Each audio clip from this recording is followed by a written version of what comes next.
I want to pick up right what we just heard, where Michael Jordan says he still hates that Pistons team, your Pistons team, to this day. Getting pushed off the block where he'd rather be, but this time he takes. Thomas threw it away, and out of there is Jordan. He's got Paxson and Davis with him. He doesn't need him. Let's take a moment to journey back in time to the late 20th century, before the Detroit Pistons became iconic legends of the NBA. Before they were labeled as villains by fans and players alike, they were, in fact, a laughingstock. This fact is often overlooked when discussing their legacy. When you mention the name Detroit Pistons, most people's minds immediately conjure images of Bill Laimbeer's infamous elbows, Isiah Thomas's charismatic grin, or the notorious Jordan rules. Hard fouls. If you look at the people who were brutally hurting people, they were not all defensive players. I mean, the rivalry was the rivalry, and teams, they don't like each other when they're playing. However, in the early days, there was nothing remotely legendary about the Detroit franchise. It was a team in turmoil, struggling to find its identity and purpose amidst a sea of losses and disappointments. In 80 seconds, the Pistons suffered a staggering loss of 66 games, a record that would haunt the franchise for years to come. The following season was hardly any better, as they lost an additional 60 games. This wasn't just a series of unfortunate losses, it was a period of utter humiliation for the franchise. A time when the team seemed to be spiraling into oblivion. Their home arena, the Pontiac Silverdome, had the capacity to seat 82,000 fans, a grand venue for a professional sports team. Yet, on most game nights, a mere 5,000 spectators would show up. Imagine that scene, a colossal football stadium echoing with silence, where the empty seats far outnumbered those that were filled. It didn't even resemble professional basketball. It felt more like a failed circus act, where the performers had long since left the stage, leaving behind a ghostly atmosphere of disappointment and despair. At that time, no player wanted to join the Pistons. The franchise lacked star power, direction, and a cohesive team culture. Furthermore, the city of Detroit itself wasn't exactly a shining beacon for potential recruits. Crime rates were soaring, job opportunities were dwindling, and the city was grappling with economic struggles. The auto industry was in decline, leading to widespread unemployment and urban decay. For the Pistons, the outlook seemed bleak, and hope was a distant dream. The fans were disheartened, and the organization was at a crossroads, desperately needing a spark to ignite a revival. However, everything changed in 1981 when the Pistons secured the second pick in the NBA draft. This pivotal moment marked the beginning of a transformation that would alter the course of the franchise forever, setting the stage for a new era in Detroit basketball. Detroit picks 6'1", 180 pounds, Isiah Thomas of the University of Indiana. The Pistons made a significant decision by drafting Isiah Thomas from Indiana University. Just prior to this, he had led his college team to an NCAA championship under the legendary coach Bobby Knight. Standing at only 6'1", he may not have looked imposing, but his fearlessness was undeniable. Interestingly, Isiah didn't even want to be drafted by Detroit. He was a Chicago native and had his sights set on playing for the Bulls. In a rather desperate attempt to sabotage his interview with the Pistons, he provided short answers and displayed a cold demeanor, hoping to make a poor impression. Yet, Jack McCloskey, the Pistons' general manager who had earned the nickname Trader Jack, was not deceived by Isiah's antics. He looked directly at Isiah and said, "I know what you're trying to do, but if you're available at number 2, I'm drafting you. And trust me, you're going to love it here." This bold statement would prove to be prophetic, as it set the foundation for a transformative relationship between Isiah and the city of Detroit. And as it turned out, McCloskey was absolutely right. Isiah arrived in Detroit and immediately ignited a spark within the team. During his rookie season, the Pistons improved by winning 18 more games than the previous year, a significant jump that signaled a turning point for the franchise. He was nothing short of electric, boasting flashy ball-handling skills, dazzling passing abilities, and fearless drives to the basket. From his very first game, Detroit finally had a glimmer of hope, a reason for fans to believe again in the possibility of success. Despite Isiah's brilliance, he quickly realized that he needed support. He couldn't carry the entire team on his shoulders alone. This is when McCloskey turned his attention to Bill Laimbeer. One memorable night in Cleveland, the Cavaliers were demolishing the Pistons, yet Laimbeer continued to fight as if the score were tied. He hustled, battled, and engaged in physical play, refusing to back down. McCloskey observed this tenacity and thought to himself, I need that guy on my team. He made the trade for Laimbeer, and just like that, Detroit had found its enforcer. Laimbeer wasn't known for his athleticism, but he was tough, smart, and downright nasty on the court. He had a knack for knocking opponents down, flashing a smile afterward, and then doing it all over again.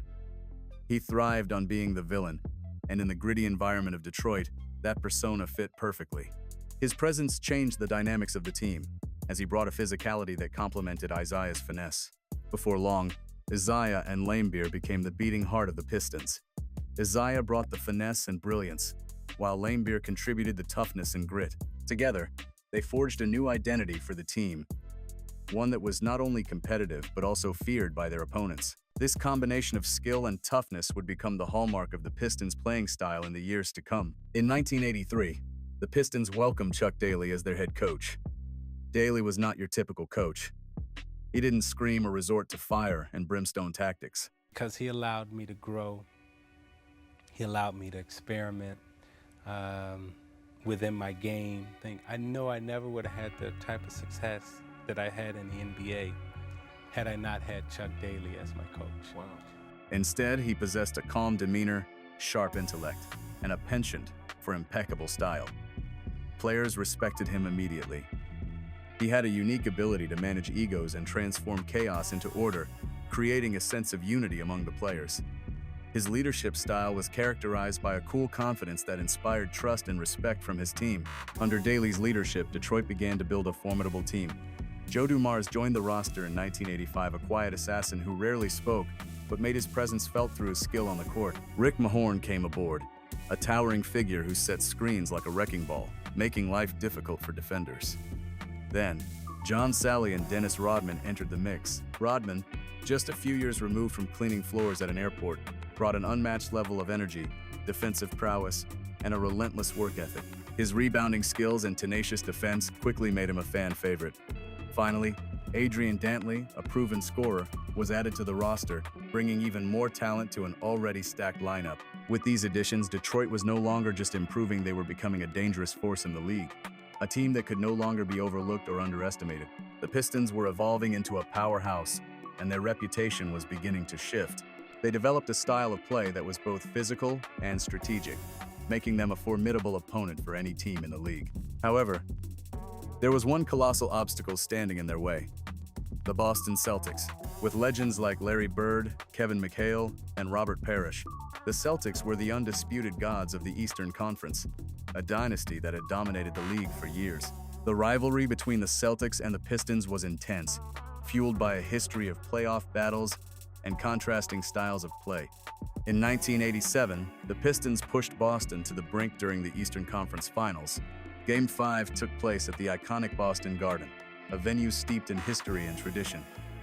With the Pistons holding a slim lead and mere seconds remaining, they had possession of the ball. Victory was tantalizingly close, and the chance to dethrone the Celtics was within their grasp. The atmosphere was electric, with fans on the edge of their seats, fully aware of the stakes. Then disaster struck. Isiah rushed the inbound pass, and in a moment of sheer brilliance, Larry Bird swooped in like a thief in the night and stole the ball. In one seamless motion, he dished it off to Dennis Johnson, who converted a layup. The game was over, and the Celtics emerged victorious. The hearts of the Pistons shattered into a million pieces, leaving them to grapple with the pain of defeat once again. This loss was particularly devastating, as it reinforced the perception that the Pistons were still not quite ready to take the next step. Yet, something hardened within the soul of Detroit that night.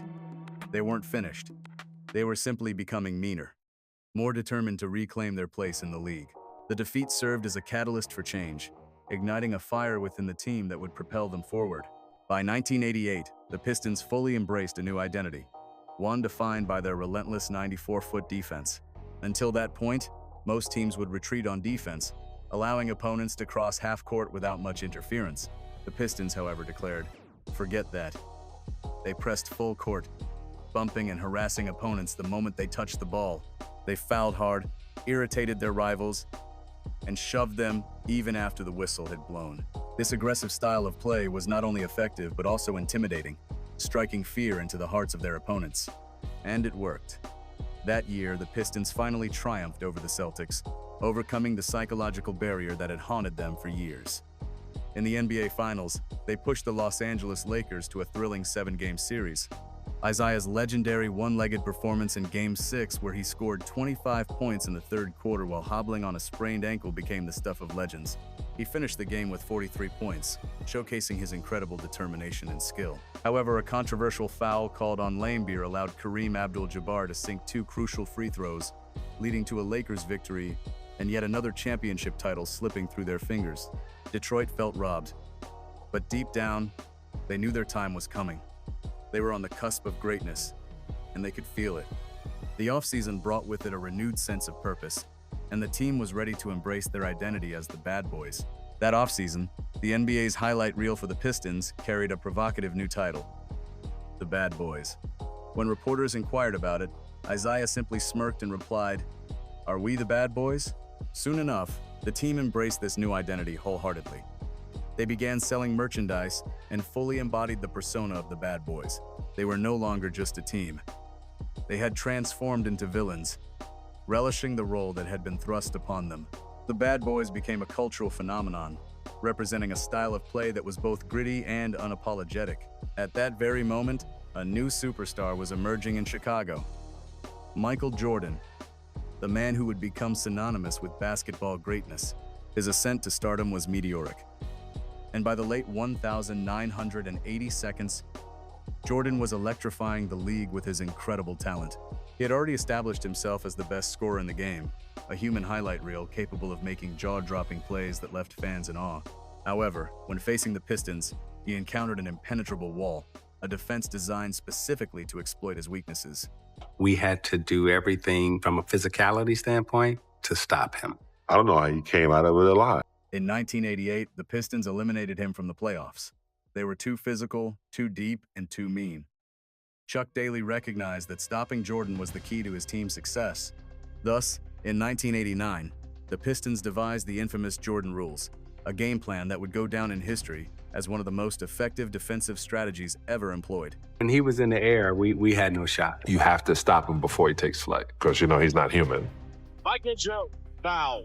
Jordan. Here again, the implementation of the Jordan rule. The rules were simple, brutal, and effective. Force him to his left, trap him on the wings, double team him in the paint, and above all hit him. Every single time. Rodman put it bluntly, if you can't beat him up.